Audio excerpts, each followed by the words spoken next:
എല്ലാവരും ചോദിക്കുന്ന ഒരു ചോദ്യമാണ്, കല്യാണം കഴിക്കുന്നില്ലേ? ഉണ്ണിച്ചേട്ടനിടക്ക് അത് ഇടക്ക് നേരിടാറുള്ളതാണ് ഇന്റർവ്യൂസിലടക്കം. അപ്പോൾ അങ്ങനെ ഒരാൾക്ക് നിഖില ചേച്ചി എന്ത് മറുപടി കൊടുക്കും?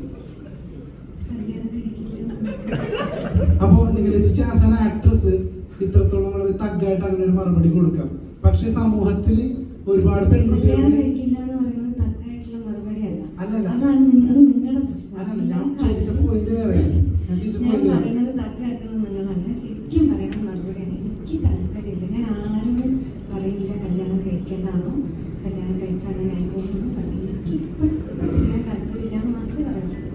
അപ്പോൾ എൻ്റെ ഒരു ചോദ്യം എന്താണെന്ന് വെച്ച് കഴിഞ്ഞാൽ, ഇപ്പോൾ അങ്ങനെ ഒരുപാട് പേര് ട്രോമ അനുഭവിക്കുന്നുണ്ടാവും ഇങ്ങനെയുള്ള ചോദ്യങ്ങളിൽ ഒരുപാട് ആൾക്കാർ. അപ്പോൾ അങ്ങനെയുള്ള ആൾക്കാർക്ക് ഒരുപാട് റിലേറ്റ് ചെയ്യാൻ പറ്റുന്ന ഒരു സിനിമയായിരിക്കും ഗെറ്റ് സെറ്റ് ബേബി.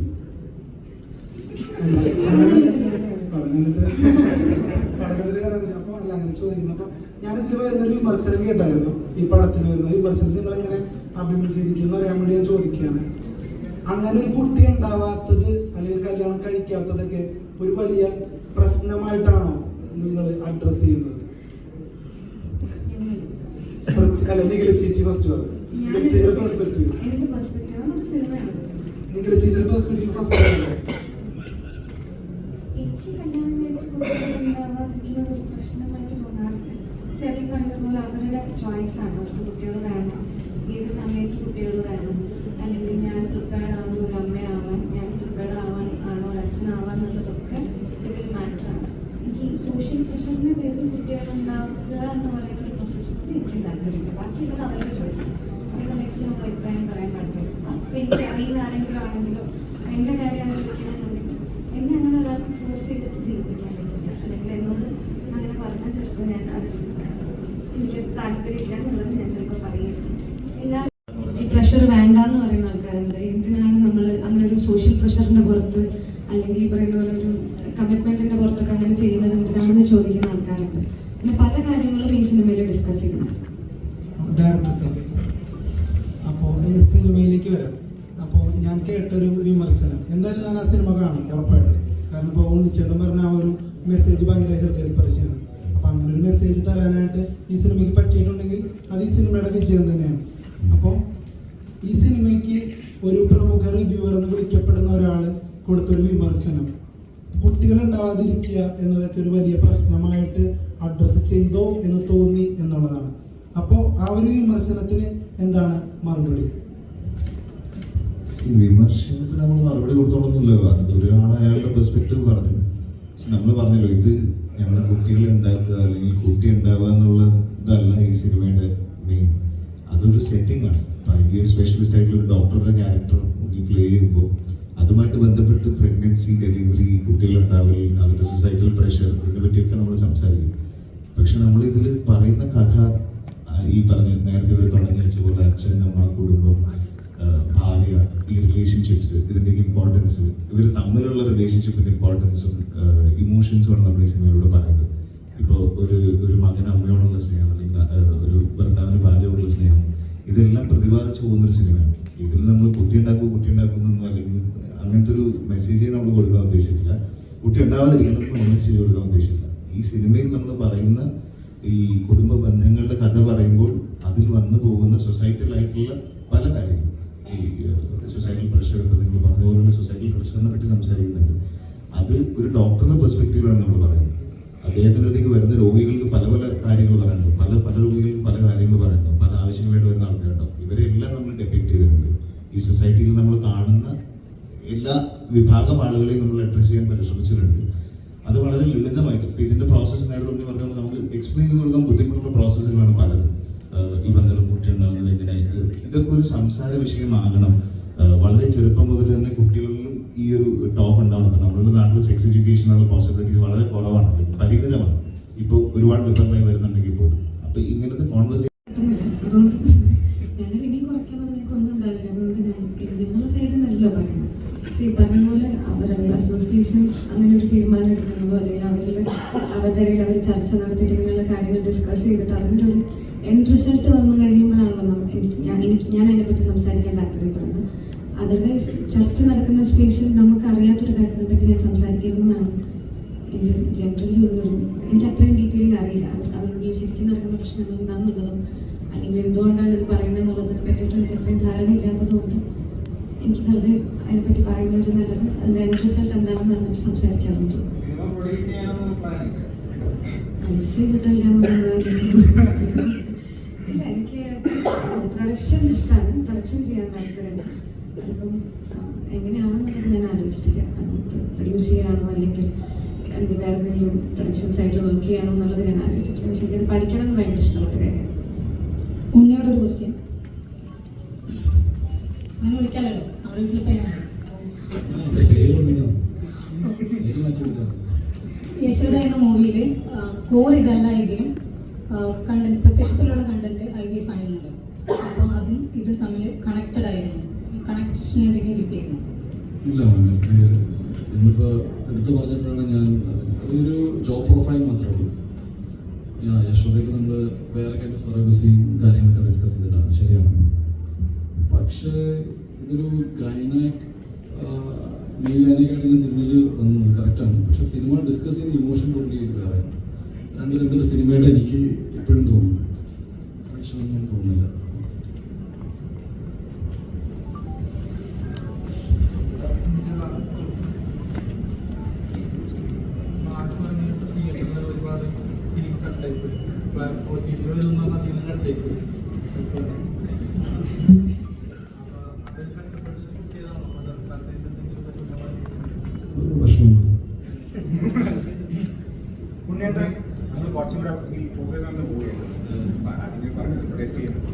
നേരത്തെ ചോദിച്ച ചോദ്യത്തിന് ഉത്തരം പറയും. ഈ കഥ പറയുന്നത് കുട്ടികൾ ഉണ്ടാക്കാത്തവർക്ക് വേണ്ടിയിട്ടുള്ള സംഭവം മാത്രമാണ്. ഇത് പല ആൾക്കാർ പറഞ്ഞു, അവരുടെ പേരിട്ട് പറയാൻ ആഗ്രഹിക്കുന്നില്ല. സിനിമ വ്യക്തമായി കണ്ടാൽ കുട്ടികൾ ഉണ്ടാകാത്തവർക്കും കുട്ടികൾ വേണ്ടെന്ന് വെച്ചിരിക്കുന്നവർക്കും കുട്ടികൾ ഡേറ്റായി ഉണ്ടായവർക്കും എല്ലാവർക്കും വേണ്ടിയിട്ടുള്ള മെസ്സേജ് കൺവേ ചെയ്യുന്ന സിനിമ. സിനിമയിൽ നിന്നുള്ള ഒരു എക്സ്പീരിയൻസ് ആണ്. അപ്പോൾ സ്പെസിഫിക്കലി ഈ ഒരു പടത്തിന് വേണ്ടി ഇമോഷണൽ ചെയ്യാൻ കൊടുത്തിട്ടുള്ളൂ. Thank you. ആക്ച്വലി രണ്ടുണ്ട്, എക്സ്പീരിയൻസും ഉണ്ട്, സബ്ജക്റ്റിനോടുള്ള താല്പര്യമുണ്ട്. അതിൻ്റെ മുകളിലൊന്നുമില്ല. പിന്നെ ഞാൻ ഇപ്പോൾ പണ്ടത്തെ പോലെ എനിക്കിങ്ങനെ ഈ സിനിമയിൽ ഞാൻ ഇങ്ങനെ ചെയ്തു ടേക്ക് ഇറ്റ് ഒരു നല്ലൊരു സെറ്റപ്പിൽ. ഇത് ഒരുപാട് കാര്യങ്ങളുണ്ട്. ഒരു സിനിമയിൽ വർക്ക് ചെയ്യുമ്പോൾ നമുക്ക് കംഫർട്ടബിൾ ആവുന്ന ഒരു സ്പേസ് വരുമ്പോൾ ചിലപ്പോൾ നമ്മൾ അറിയാതെ സംഭവിക്കുന്ന കാര്യങ്ങളായിരിക്കും. ഞാൻ ഒട്ടും പ്രിപ്പയർഡായിട്ട് പോകുന്ന ആളല്ല. ഞാൻ അങ്ങനെ ഒരു മെത്തഡ് ആക്ടിങ് ഫോളോ ചെയ്യുന്ന ആളല്ല. എൻ്റെ കംഫേർട്ടിൽ എനിക്ക് എന്നെ വിട്ട് കഴിഞ്ഞാൽ ഐ തിങ്ക് ഈ പറഞ്ഞ പോലെ നിങ്ങൾക്ക് തോന്നുന്ന it is good bad ugly സ്പേസിലേക്ക് പോകും. എന്നെ സംബന്ധിച്ച് കഥയാണ് ഇമ്പോർട്ടൻറ്റ്, സിനിമയാണ് ഇമ്പോർട്ടൻറ്റ്. അതിൽ സിനിമയിൽ ഞാൻ മാത്രം നന്നായി അല്ലെങ്കിൽ നിഖില മാത്രം നന്നായി എന്ന് കേൾക്കുന്നതിലും നമുക്ക് താല്പര്യമില്ല. സിനിമ ഇൻ ടോട്ടാലിറ്റി ഒരു കഥയാണ്. ആ കഥ കമ്മ്യൂണിക്കേറ്റ് ആവുന്നുണ്ട്. ആ കഥയിൽ മെയിനായിട്ടൊന്നും പറയാൻ ഉദ്ദേശിക്കുന്ന വിനയ പറഞ്ഞ ഒരുപാട് കാര്യങ്ങൾ നമ്മൾ ഈ സിനിമയിലൂടെ ഒട്ടും പ്രീച്ച് ചെയ്യാവാതെ ഇങ്ങനെ ചെയ്യുമോ അങ്ങനെ ചെയ്യുന്നല്ല, ഒരു സെറ്റപ്പാണ്. ഈ അർജുൻ ബാലകൃഷ്ണൻ എന്ന് പറഞ്ഞ ഗൈനാക്കിൻ്റെ ജീവിതത്തിൽ സംഭവിക്കുന്ന ഒരുപാട് കാര്യങ്ങൾ, അതുപോലെ 5 കുടുംബങ്ങൾ ഇതിൽ കാണിക്കുന്നുണ്ട്. ഈ സിറ്റുവേഷനിൽ ഇവരെങ്ങനെ ബിഹേവ് ചെയ്യുന്നു, എങ്ങനെയൊക്കെ ഇവർക്ക് ബിഹേവ് ചെയ്യാൻ പറ്റുമായിരിക്കും, അങ്ങനത്തെ പോസിബിലിറ്റീസാണ്. ഹൈപ്പോത്തറ്റിക്കലി നിങ്ങൾ കുട്ടികൾ ഉണ്ടായില്ലെങ്കിൽ ശരിയല്ല എന്നൊന്നും നമുക്ക് പലതും കാട് കയറി പലതും ചിന്തിക്കാം. നമ്മളിപ്പോൾ സംസാരിക്കുന്ന ഈ ഗൈനാക്കി അവരുടെ ജോലി തന്നെ കുട്ടികൾ ഉണ്ടാവാൻ വേണ്ടി ആൾക്കാർ വളരെ പോസിറ്റീവ്ലി ഇൻസ്പയർ ചെയ്യുക, അതുപോലെ തന്നെ സയൻറ്റിഫിക്കലി അവരെ സപ്പോർട്ട് ചെയ്യുക എന്നൊക്കെയാണ്. അപ്പോൾ കഥ അതിനെ ചുറ്റി തന്നെ സഞ്ചരിക്കുക. ഇതിന് നമുക്ക് ഒരു കോണ്ടന്റ് ക്രിയേഷൻ്റെ ഭാഗമായിട്ട് നമുക്ക് എന്ത് വേണമെങ്കിലും പറയാം. That is fine, not an issue. എന്നെ സംബന്ധിച്ച് ഒരു സിനിമയിൽ മാക്സിമം നന്നായിട്ട് പെർഫോം ചെയ്താൽ ആസ് എൻ ആക്ടർ എനിക്ക് നിലനിൽക്കാൻ സാധിക്കുമെന്ന് ഞാൻ വിശ്വസിക്കുന്നു.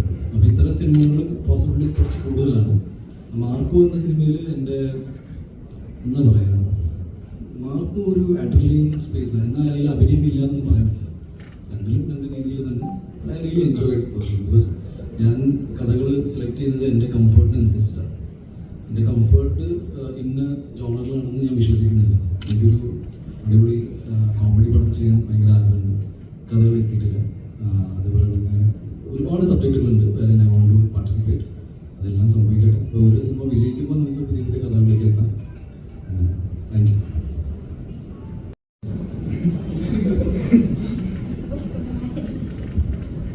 ബേസിക്കലി ഒരു പ്രൊഡ്യൂസർ മാർക്കോത്തിന്റെ ചിത്രം മലയാളത്തിൽ നന്നാക്കിയ പ്രൊഡ്യൂസർ കൂടെയാണ്. ഇപ്പം താരങ്ങളും സിനിമ പ്രൊഡ്യൂസ് ചെയ്യുന്നത് കൂടുതലും അതിന്റെ ക്രാഫ്റ്റിനായിരിക്കും കൂടുതലും തൂക്കം കൊടുക്കുന്നത്. മാർക്കോ നമുക്ക് കണ്ടാൽ അറിയാം, അതിന്റെ ആ സ്റ്റെയർ കേസിനൊക്കെ ഒരുപാട് ടൈം സ്പെൻഡ് ചെയ്തിട്ടായിരിക്കും. ഇല്ലെങ്കിൽ അങ്ങനത്തെ പല സംഗതികൾക്കും ഈ ഡിഫൻസൊക്കെ ഒരുപാട് ഡിഫൻസും കാര്യങ്ങളൊക്കെ കൊണ്ടുവരാൻ അതിന് ആ സിനിമ അറിയുന്ന ഒരു നടക്കുന്ന അർത്ഥത്തിൽ അതിനകത്ത് അത്രയ്ക്ക് ഇൻവെസ്റ്റ് ചെയ്യാൻ വേണ്ടി താല്പര്യപ്പെടും. അതിന്റെ ഒരു ഔട്ട്ലുക്ക് ഏറ്റവും മനോഹരമാകണമെന്ന് മാത്രമായിരിക്കും നടൻ ആഗ്രഹിക്കുന്നത്. അപ്പൊ പിന്നീട് അപ്പൊ ഈ ചർച്ചകളിൽ പറയുന്നത് താരങ്ങളുടെ സിനിമ നിർമ്മിക്കുന്നത് പോലും അതിനെക്കുറിച്ച് പോലും ചർച്ച വരുന്നു. അപ്പൊ അങ്ങനത്തെ സംഗതിയൊക്കെ ഒരു പ്രൊഡ്യൂസർ എന്ന അർത്ഥത്തിലും കൂടെ എങ്ങനെയാണ് നോക്കിയത്? പ്രൊഡ്യൂസർ ഞാൻ ഭയങ്കര റീസണബിൾ ആണ്. ഞാൻ നല്ല സിനിമകൾ ചെയ്യാൻ ആഗ്രഹിച്ചു എന്നൊരു പ്രൊഡ്യൂസറാണ്. എൻ്റെ പൈസ എൻ്റെ ഇഷ്ടത്തിന് സിനിമ എടുക്കണമെന്നാണ് അതെൻ്റെ ഒരു ഇറ്റ്സ് മൈ റൈറ്റ്. പിന്നെ ആ പൈസ കൊണ്ട് ഞാൻ എന്ത് ചെയ്താലും ആരും എന്നെ ചോദിക്കാൻ പാടില്ല എന്നാണ് എൻ്റെ ഒരു ബേസിക് മാന്യത. പിന്നെ പ്രൊഡ്യൂസ് ചെയ്ത സിനിമകളൊക്കെ നല്ലതാണെന്നാണ് എൻ്റെ വിശ്വാസം. എനിക്കങ്ങനെ എൻ്റെ നഷ്ടവും പ്രോഫിറ്റും അങ്ങനെ ആരും ഡിസ്കസ് ചെയ്യുന്ന കാര്യം പോലും ഇല്ല. എന്നാലും നമ്മൾ പറയാം, നമ്മൾ ഒരു നടനോട് പണം പ്രൊഡ്യൂസ് ചെയ്യാൻ പാടില്ല എന്നോ എൻ്റെ അവകാശങ്ങളാണ്. എൻ്റെ കുറച്ച് അവകാശങ്ങളുണ്ട്. ഞാൻ നടനും പ്രൊഡ്യൂസറും അതില്ല, എനിക്ക് മാത്രമല്ല എല്ലാവർക്കും. I think I don't go with a statement. അത് ഫെയർ അല്ല. ബിക്കോസ് ഒരു ഫ്രീ സ്പേസ് ആണ്. അത് 0 ബഡ്ജറ്റിലും സിനിമ ചെയ്യാം, പുതിയ ആൾക്കാരെ വെച്ച് സിനിമ ചെയ്യാം. ഇതിലൊരു റൂൾ ബുക്ക് ഇല്ല. ഇൻഡസ്ട്രിയിൽ ആര് സിനിമ ചെയ്യണമെന്ന് എവിടെയും ഒരു ബെഞ്ച് മാർക്കില്ല. ഇന്ന ആൾക്ക് മാത്രമേ സിനിമ. IT ഫീൽഡിൽ നിന്ന് പെട്ടെന്ന് ജോലിയൊക്കെ മാറ്റി വെച്ചിട്ട് പെട്ടെന്ന് സിനിമ ചെയ്യുന്ന ആൾക്കാരുണ്ട്. ഞാൻ പോലും സിനിമ പഠിച്ചിട്ട് വന്നൊരു നടനായാണെന്നില്ല. പ്രൊഡക്ഷൻ എന്താണെന്ന് പോലും എനിക്കറിയില്ല. എൻ്റെ എക്സ്പീരിയൻസ് കൊണ്ട്, അങ്ങനെ ഒരു ലൈഫ് എക്സ്പീരിയൻസ് കൊണ്ടൊക്കെ ഇങ്ങനെയൊക്കെ ആയിത്തീർന്നു. സജീവാണെങ്കിലും വിനയാണെങ്കിലും ഇതെല്ലാം എനിക്കില്ല. എല്ലാവരും ആക്ടിങ് വോട്ടെവർ ഇട്ട് ഏത് പ്രൊഫഷനാണെങ്കിലും. സോ അത്തരത്തിലുള്ള കാര്യങ്ങളോട് എനിക്ക് വിയോജിപ്പുണ്ട്.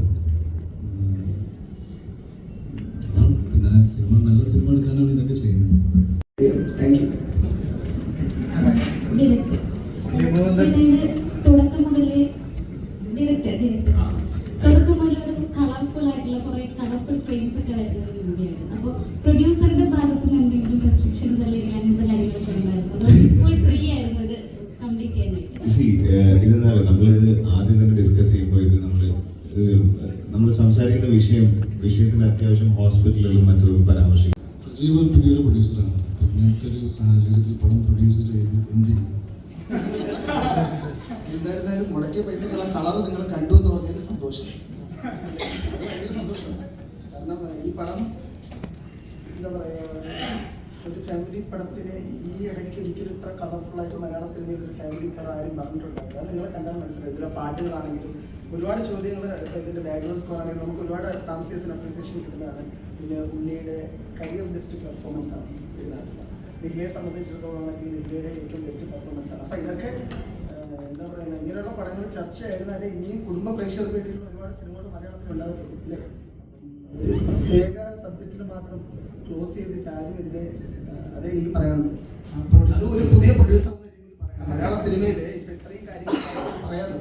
സിനിമ കൂടുതൽ ജനങ്ങളിലോട്ട് എത്തിയാൽ മാത്രമേ നിങ്ങൾക്കും ഇവിടെ സ്പേസ് ഉണ്ടാകത്തുള്ളൂ. ഞാനും ഇനി അടുത്ത സിനിമയുടെ സമയത്ത് നിങ്ങളുടെ അവിടെ വന്നിരുന്ന് സംസാരിക്കാൻ മറ്റൊരാളുടെ പറഞ്ഞത്, അതായത് ഒരു സിനിമ കണ്ടു കഴിഞ്ഞാൽ ഓട്ടോമാറ്റിക് തന്നെ ഇപ്പോൾ സമൂഹ മാധ്യമങ്ങളിൽ റിവ്യൂസ് എന്ന പേരിൽ കുറെ പേര് റിവ്യൂ ചെയ്യുന്നുണ്ട്. ഉടനെ തന്നെ ഒരു 1-2 മണിക്കൂറിനുള്ളിൽ തന്നെ.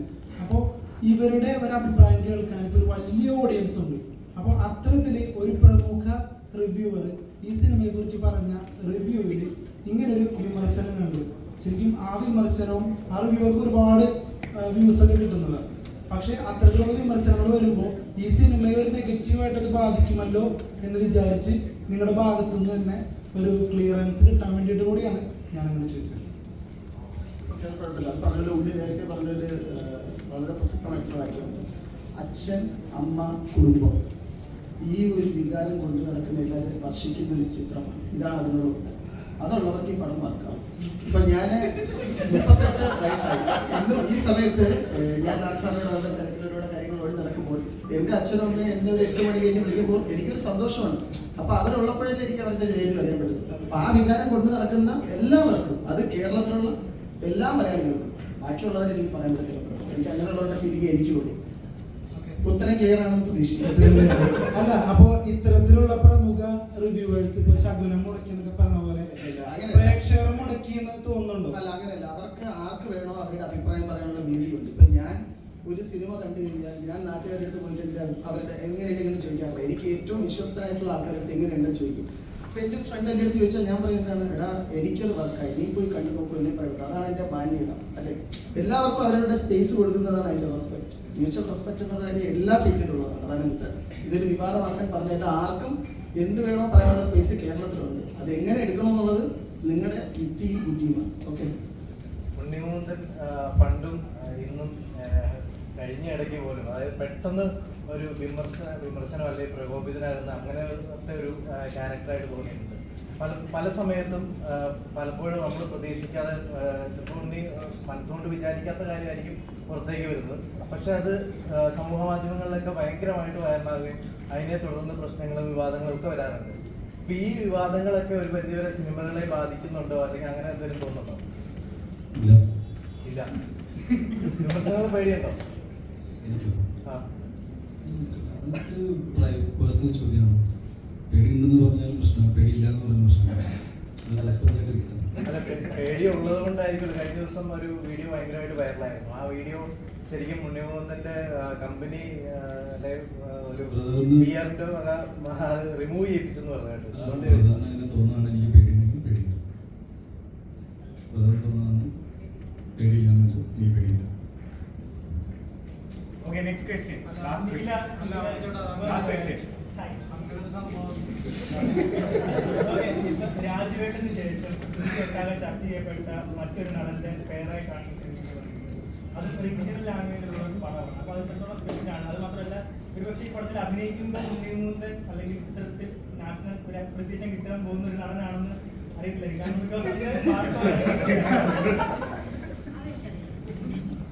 അപ്പൊ ഇത്രത്തോളം സ്പെഷ്യലാണ് ഈ ഹെഡ്സെറ്റ് ബേബിയിലേക്ക് ഒന്ന് റിവാക്ട് ചെയ്തത്.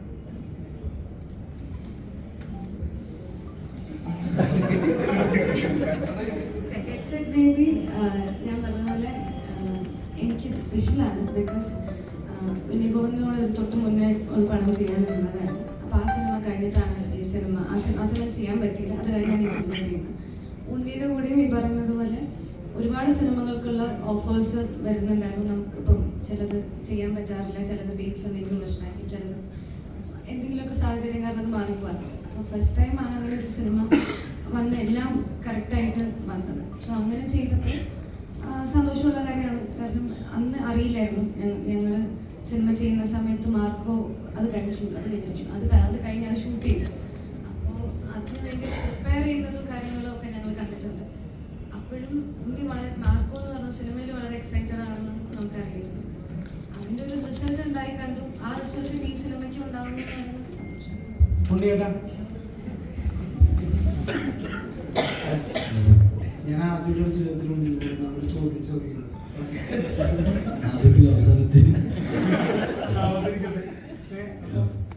മാർക്കോ സിനിമയ്ക്ക് ശേഷം ഉണ്ണി മുകുന്ദൻ മലയാള സിനിമയുടെ 6ാമത്തെ സൂപ്പർ സ്റ്റാർ ആണ് എന്നുള്ള നിലയിൽ വിശേഷണങ്ങൾ പല പ്രമുഖ മീഡിയാസും ഒരു ഫീച്ചറായിട്ട് ചെയ്യുന്നത് കണ്ടായിരുന്നു. അത്രത്തോളം ഇമ്പാക്റ്റ് മാർക്കോ സിനിമ ഉണ്ടാക്കിയിട്ടുണ്ട്. ആസ് ആൻ ആക്ടർ ഉണ്ണി മുകുന്ദന്റെ കരിയറിൽ ഒരു വലിയ സ്റ്റാർഡം സപ്ലൈ ചെയ്ത സിനിമയാണ് മാർക്കോ, അതൊരു സംശയമില്ല.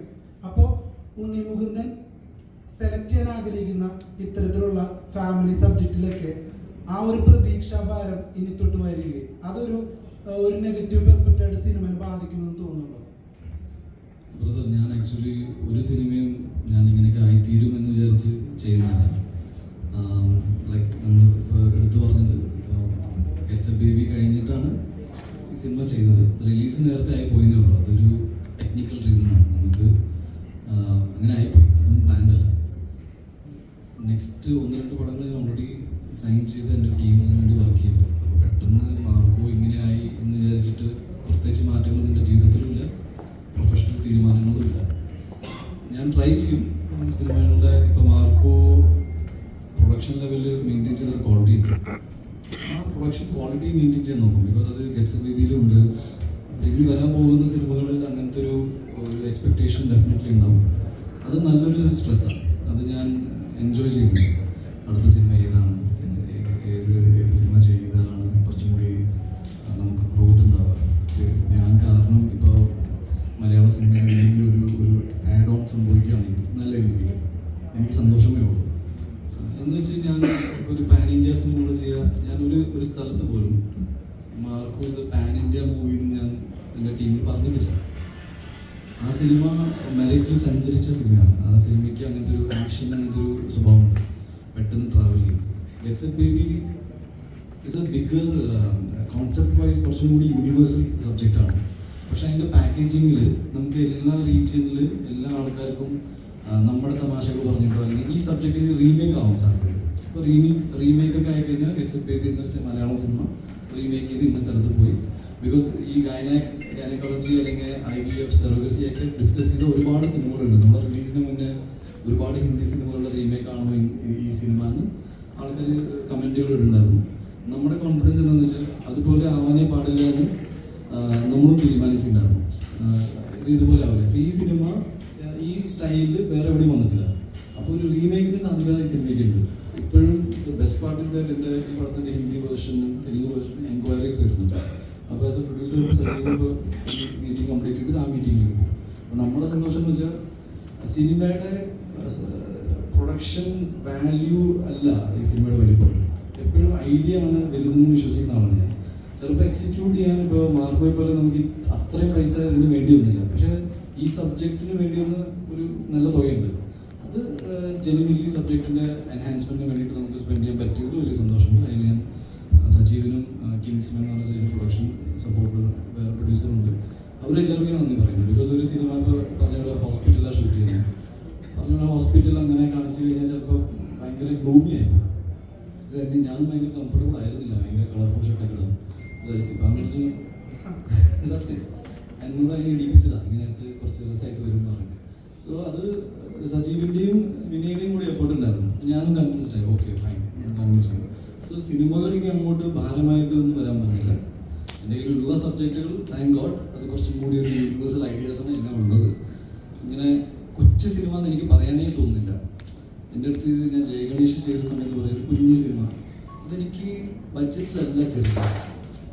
നിങ്ങൾ പൈസ മുടക്കിയിട്ട് സിനിമ ചെറുത് വലുതാവില്ല. നിങ്ങൾ മുടക്കുന്ന പൈസ ഏത് സബ്ജക്റ്റിലേക്കാണ് പോകുന്നത് അവിടെയാണ് സിനിമ വലുതാവും ചെറുതാവും. എന്നെ സംബന്ധിച്ച് ഒരു സ്പെഷ്യലി ഏബിൾഡ് വ്യക്തിയുടെ ജീവിതം സിനിമ അല്ലെങ്കിൽ അവരെക്കുറിച്ച് സിനിമ എടുത്ത് ഒരു ഫസ്റ്റ് ലുക്ക് പോസ്റ്റർ വീൽ ചെയറിലിരിക്കുന്ന ഒരു സാധാരണ വ്യക്തിനെ ഭയങ്കര പവർഫുള്ളായിട്ട് കാണിച്ചത് എന്നെ സംബന്ധിച്ച് ഭയങ്കര മാസ് മൂവിയായിട്ടാണ് ഞാൻ ജയഗണേഷിനെ സമീപിച്ചത്. അതിൽ ആകെ ഒരു ഹൈ പോയിന്റ് എന്ന് വെച്ചാൽ ഏറ്റവും അവസാനം എണീറ്റ് നിൽക്കുന്നു. ആ തോട്ടിന് ഭയങ്കര റെലവൻസ് ഉണ്ട്. അത് നിങ്ങൾ വേറെ രീതിയിൽ ചിന്തിച്ചാൽ വരും. ആസ് എ പ്രൊഡ്യൂസർ എനിക്കൊരു ഓപ്ഷൻ ഉണ്ടായിരുന്നു. സജീവ് എന്നോട് ചോദിച്ചിട്ടുണ്ട്, ആവേശം എന്ന സിനിമയോടൊപ്പം റിലീസ് ചെയ്യണം. എനിക്ക് മനസ്സിലായി, യൂത്ത് എല്ലാവരും ആവേശം എന്ന സിനിമയ്ക്ക് വേണ്ടിയിട്ടാണ് കാത്തിരിക്കുന്നത്. പക്ഷെ ഞാൻ ആ സിനിമ എടുത്തത് ഒരു ഇൻക്ലൂസീവ്നെസ് എന്നൊരു ഐഡിയ. നമ്മൾ പലപ്പോഴും പറയാറുണ്ട് എല്ലാവരും ഒരുമിച്ച് കൊണ്ട് നടക്കുന്നു. പക്ഷെ അങ്ങനെ ഒരു കഥാപാത്രത്തെക്കുറിച്ച് സിനിമ ചെയ്തിട്ട് വലിയൊരു സിനിമ വരുമ്പോൾ കുഞ്ഞു പടം റിലീസ് മാറ്റിയാൽ നന്നായിരിക്കും സാമ്പത്തികമായിട്ട് എന്ന് ഒരു തോന്നലുണ്ടായിരുന്നു. അത് തോട്ട് എന്താണെന്നാണ് ഞാൻ എപ്പോഴും വിചാരിച്ചത്. That's why the movie was released. ഞാൻ എപ്പോഴും പറയുന്നത് എന്നെ സംബന്ധിച്ച് as an actor also producer also ഞാൻ പൈസ മുടക്കുന്നത് ആശയത്തിലേക്കാണ്. ഒരു എന്താ പറയുക, ലോജിസ്റ്റിക്സ് നോക്കിയിട്ടല്ല. അതുകൊണ്ട് മാർക്കുന്ന സിനിമയ്ക്ക് ചിലപ്പോൾ നമുക്ക് ഷരീഫ് എന്ന എൻ്റെ സുഹൃത്ത് ഇതിൽ പ്രൊഡക്ഷനിലേക്ക് എൻ്റെ കൂടെ വന്നപ്പോൾ ഷരീഫിന് കൃത്യമായിട്ട് മനസ്സിലായി ഈ സിനിമ ഈ രീതിയിൽ എടുത്താൽ നിങ്ങളിപ്പോൾ പറയുന്ന അപ്രിസിയേഷൻ ഒക്കെ കിട്ടും. അതൊരു വലിയ റിസ്ക് ആയിരുന്നു. പക്ഷേ മൂവി ബിസിനസ് റിസ്കി ആണെന്ന് നിങ്ങൾ എല്ലാവരും മനസ്സിലാക്കണം. ഇതിൽ പ്രൊഡക്ഷനിൽ വരുന്ന എല്ലാവരും, സജീവനും കൃത്യമായിട്ട് അറിയാം, it's A risky business, A Gamble business. ഇതിൽ ഒരാളും ആരോടും മുടക്കിയ പൈസ ഓൺ ദ ടേബിൾ കിട്ടുമെന്ന് വാഗ്ദാനം പറയാൻ പാടില്ല. അങ്ങനെ പറഞ്ഞിട്ടുണ്ടെങ്കിൽ അത് ഫ്രോഡ് കേസാണ്. അങ്ങനെ പറഞ്ഞ് സിനിമകൾ ചെയ്തിട്ടുണ്ടെങ്കിൽ അത് അവരുടെ പൂവർ അണ്ടർസ്റ്റാൻഡിങ് ഓഫ് ദ ബിസിനസ്സാണ്. സിനിമ എന്നെ സംബന്ധിച്ച് ഭയങ്കര ബിസിനസ് മോഡലിൽ നിൽക്കുന്ന സമയത്ത്